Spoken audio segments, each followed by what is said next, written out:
Have you ever felt your chest tighten in the middle of prayer, your breath shortening even as you whisper the name of God? Have you ever wondered if your body is betraying you in the very moment you are trying to draw near to the sacred? There is a fear that rises in those seconds, a quiet panic that whispers you are not strong enough, that even your devotion is fragile. But what if I told you that this very sensation, this trembling under the weight of divine presence, is not a sign of weakness, but an invitation written in the language of your flesh? You are sitting at the edge of your bed in the early morning. The light has not yet broken through the curtains. In your hand is a worn prayer book, its pages soft from years of turning. You can feel the coolness of the air against your skin, and as you begin to speak the words you have spoken 1,000 times before, something shifts. Your heartbeat quickens. Your hands become unsteady. The room feels smaller, the silence louder. You wonder if you should stop. You wonder if something is wrong with you.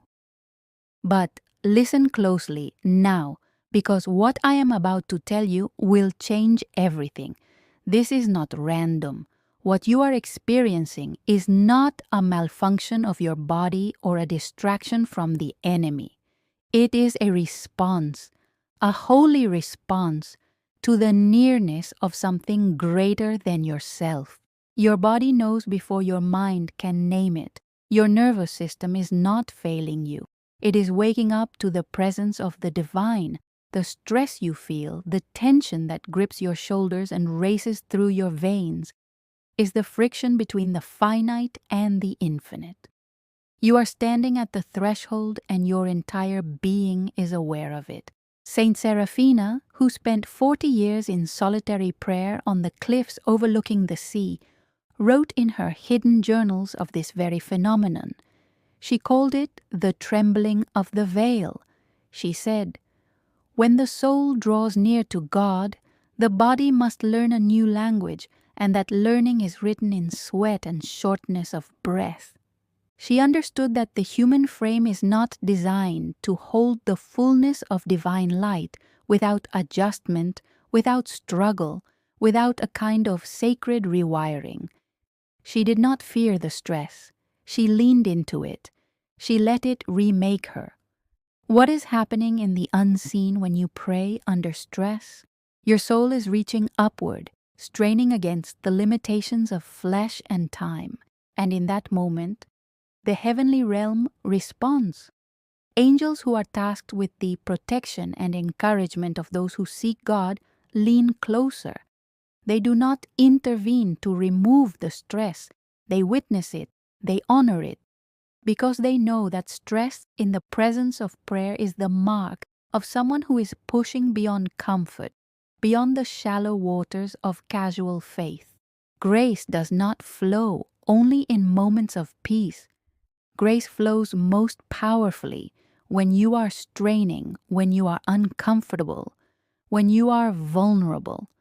The divine attention turns toward you, not when you are strong and composed, but when you are weak and desperate and still choosing to speak His name. Are you beginning to see that what you thought was a hindrance is actually a sign of your election? You have been chosen not because you are invulnerable, but because you are willing to be broken open. The stress you feel is the cracking of the shell that has kept your spirit small. You are being enlarged. You are being made ready for something that requires more capacity than you currently possess. The discomfort is not punishment, it is preparation. God does not call the equipped, He equips the called. And the equipping process is rarely gentle. It is a refining fire. It is the pressure that turns coal into diamond. But how do you know if what you are feeling is truly the touch of the divine and not just the result of exhaustion or anxiety or the weight of an unprocessed life? Here is the test. Look at the fruit that follows.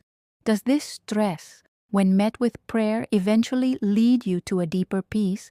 even if that peace does not come immediately? Does it sharpen your clarity about what matters and what does not? Does it make you more compassionate toward others who are struggling, more aware of your need for grace? If the answer is yes, then you are not dealing with ordinary stress. You are dealing with the kind of spiritual pressure that reshapes the soul. Ordinary anxiety scatters you. Divine stress focuses you. Ordinary fear makes you want to run away from God. Sacred tension makes you run toward Him, even when your legs are shaking. When you feel the stress rising in your body during prayer, there is a phrase you can hold in your heart. It is short. It is simple. You do not need to say it aloud. Let it become a whisper beneath your breath, a rhythm that steadies you. The phrase is this: "Here I am, held in your hands." You do not say it to make the stress disappear. You say it to anchor yourself in truth. You say it to remind your nervous system that it is safe to be undone in the presence of love. You say it so that the stress becomes a prayer itself, a wordless offering of your vulnerability. And you are not alone in this offering. There are those in the unseen realm who are watching your struggle with reverence.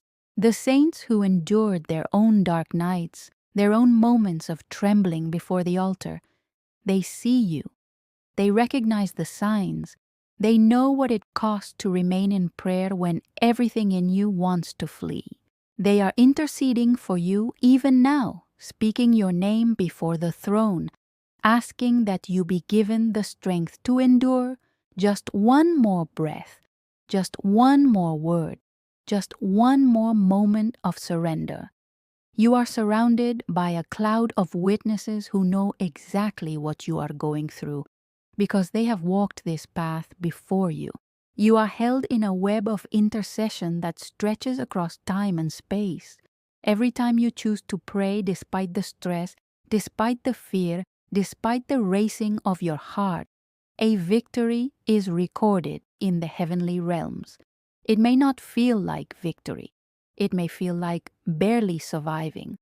But the angels see it differently. They see a human soul refusing to abandon the conversation with God even when that conversation is painful. They see faith in its rawest, most honest form. And that kind of faith moves heaven. That kind of faith shifts things in the spiritual atmosphere that you cannot see or measure. Your small trembling yes is a thunderclap in the realm of the spirit. Your willingness to stay in the discomfort is a declaration of war against every lie that says you are not worthy, not strong enough, not holy enough to approach the divine. Are you beginning to understand that you were made for this? That your sensitivity, your vulnerability, the way your body responds so intensely to spiritual reality is not a flaw but a gift? There are those who can pray with calm detachment, whose nervous systems remain steady no matter what spiritual truths they encounter. And there is a place for them, but you are not built that way. You are built to feel everything, to register every shift in the atmosphere, to be a living instrument that vibrates at the frequency of heaven. And that kind of sensitivity requires stress to function. It requires tension. A violin string that is not pulled tight cannot make music. You are being tuned. Let me paint another picture for you. Imagine a single candle burning in a stone chapel at midnight. The walls are cold. The air is still. You are kneeling on the floor, your forehead pressed against the back of a wooden pew. You have been here for an hour, maybe two. You have lost track of time. Your knees ache, your back hurts. Your mind keeps circling the same fears, the same doubts, the same questions that have no easy answers. And yet you do not leave. You do not give up. You keep whispering the names of those you love, the burdens you carry, the longings you cannot speak aloud in daylight. The stress in your body is almost unbearable. You feel like you might shatter, and then, without warning, something shifts. You do not hear a voice, you do not see a vision, but you feel it, a presence, a warmth that has nothing to do with temperature, a knowing that you are seen, that you are heard, that your struggle matters. The stress does not disappear, but it is no longer empty. It is filled with meaning. It becomes a bridge between you and the infinite. This is what stress under prayer is meant to do. It is meant to break down the walls you have built around your heart, the walls that keep you safe but also keep you small. It is meant to strip away the pretense, the performance, the carefully constructed image of who you think you should be. It leaves you raw and real and completely dependent on grace. And it is in that state, that terrifying and beautiful state of absolute vulnerability, that God can finally reach you. Not the idea of God you learned in Sunday school, not the distant deity who judges from afar, but the living presence who meets you in your mess, who kneels beside you in your pain, who breathes with you when you cannot catch your breath. The sign you have been given, this stress that rises when you pray, is a doorway. It is an opening into a deeper communion than you have ever known. Most people spend their entire lives trying to avoid discomfort, trying to pray only when it feels good, when it is convenient, when they are already at peace. But you have been called to something different. You have been called to the kind of prayer that costs you something, the kind that leaves you exhausted and exhilarated at the same time, the kind that changes you from the inside out. And the stress is not the enemy of that transformation. The stress is the mechanism of it. It is the force that pushes you past your limits, that expands your capacity, that prepares you for the greater work God has in store. Are you beginning to feel the shift happening even now as you hear these words? Can you sense that the narrative you have been telling yourself about your weakness is starting to crack? You are not weak. You are sensitive.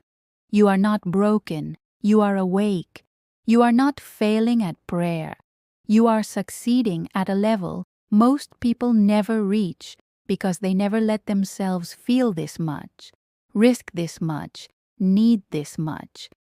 You are learning to pray with your whole body, your whole nervous system, your whole fragmented and glorious humanity. And that kind of prayer is powerful beyond measure. There will be days when the stress feels like too much. There will be mornings when you wake up and the thought of praying fills you with dread because you know what it will cost you. And on those days, I want you to remember Saint Seraphina standing on her cliff, her hair wild with wind, her body thin from fasting, her eyes fixed on the horizon where sea meets sky. She understood that the spiritual life is not about feeling good. It is about feeling everything and offering it all to God. She understood that stress is not a sign that you are doing something wrong. It is a sign that you are doing something real.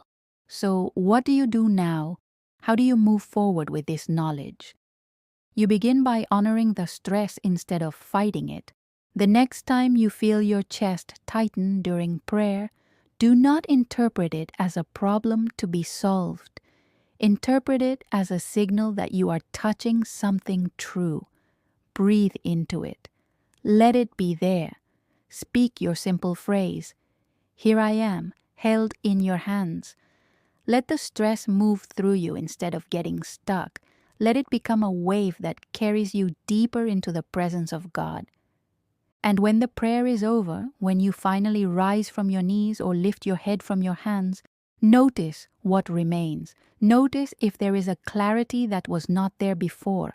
Notice if the world looks a little different, a little more alive, a little more shot through with meaning. This is not a path for everyone, but it is your path. You have been marked for it. The stress is your confirmation. The trembling is your credential. The fear that you might not be strong enough is the very thing that qualifies you, because it keeps you humble, keeps you reaching, keeps you dependent on a grace that is bigger than your own resources. You are not meant to master this. You are meant to surrender to it. You are not meant to control it. You are meant to let it reshape you. I want you to do something right now. I want you to think of one person in your life who is also struggling, who is also carrying a weight they do not talk about, who might need to hear that their stress is not a sign of failure, but a sign of calling. I want you to share this message with them. Do not wait. Do not hesitate. The enemy of your soul wants you to keep this knowledge to yourself, to hoard it, to let the shame and the silence continue. But you are being invited into something bigger than your own journey. You are being invited to be a witness, a carrier of this truth to others who are gasping for breath in the middle of their own prayers. And I want to hear from you. I want you to leave a comment below and tell me this. What does stress feel like in your body when you pray? Does it show up in your chest, your hands, your stomach, your throat? Describe it to me. Let us create a testimony together, a collective witness to the reality that prayer is not always peaceful, but it is always powerful. Your words might be the permission someone else needs to stop pretending, to stop performing, to start praying with their whole trembling self. If this message has stirred something in you, if you are beginning to see your struggle in a new light, then subscribe to this channel. There is so much more to learn from the hidden writings of Saint Seraphina, so many more signs and wonders that God is using to speak to His people in this hour. Do not miss what is coming. Do not let the algorithm bury this truth under a mountain of noise. Click that button. Turn on the notifications. Stay connected to this community of seekers who are learning to pray, not in spite of their stress, but through it, with it, because of it. This is not a message you stumbled upon by accident. This is a divine appointment. You were meant to hear this today. You were meant to know that you are not alone, that you are not crazy, that your body's response to prayer is not a malfunction, but a sign of your spiritual sensitivity and calling. The heavens are watching you. The saints are cheering you on. And God Himself is leaning close, waiting for you to take the next breath, to speak the next word, to offer the next trembling yes. Do not wait. Do not delay. Step into this calling today. Let the stress become your teacher. Let the trembling become your worship. Let the fear become the doorway to a faith you have only dreamed of until now. You are ready. You have always been ready. Now go and pray like the universe depends on it, because in ways you cannot yet see, it does.